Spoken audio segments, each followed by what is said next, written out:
So let's get more from Paul Ryan by Ford O'Connell. He's a strategist and worked as a McCain campaign advisor.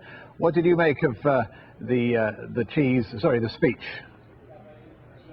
Well, I think that Congressman Paul Ryan hit all the notes. I think that we're going to have to look at three things here. One is that if Paul Ryan can help Mitt Romney sort of shore up the Republican base and send a message to independents that Romney is serious about getting America's fiscal house in order and, putting people back to work. I think one of the other things that Alan mentioned earlier, and I disagree with, is I think that Paul Ryan actually helps Mitt Romney expand the electoral map and could potentially put Wisconsin in play, a state that Republicans have not won at the presidential level since 1984. Obviously, a lot's going to take place over the next 87 days, but I think Governor Romney made the right choice.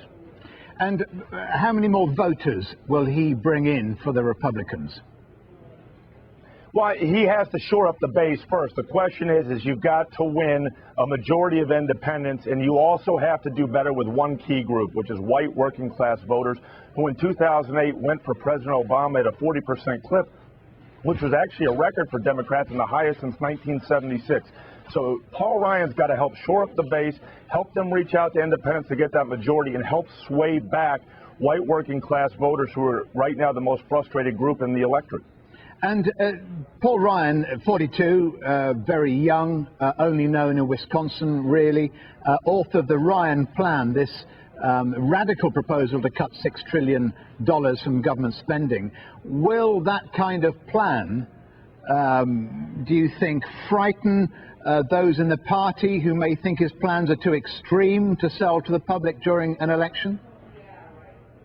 Well, President Obama is certainly going to make the case and use fear tactics to say that the Ryan plan will bring it into Medicare and Social Security, and that's really something that they're going to try to play up over time. But I think Paul Ryan's sort of complex understanding of fiscal issues and his ability to sort of turn it into palpable terms for the general electorate, if he can do that, they can certainly win this battle over vision between free enterprise and self-determination and sort of government aid. It's more about a leg up than a handout, and that's really the vision that, the Ryan-Romney ticket's going to have to make the case to independents and to the American electorate as a whole.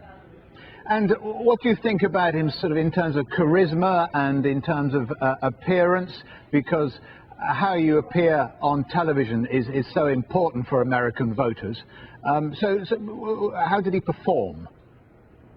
I think he performed very well. He is a young, fresh face. Yes, he is a white male, but at the same time, he really resembles the future, and he's somebody who has a good demeanor and an even keel and does not get flustered easily. And I think that's going to be very important because essentially President Obama is going to try to, tie Paul Ryan and Mitt Romney together and tar and feather them and say that they're not unelectable, and they may talk about the future, but they really can't do it. And that's really going to be the onus on Romney and Ryan to say, no, President Obama, we do have a plan, and here are the specifics, and here's why it's going to help put America back to work.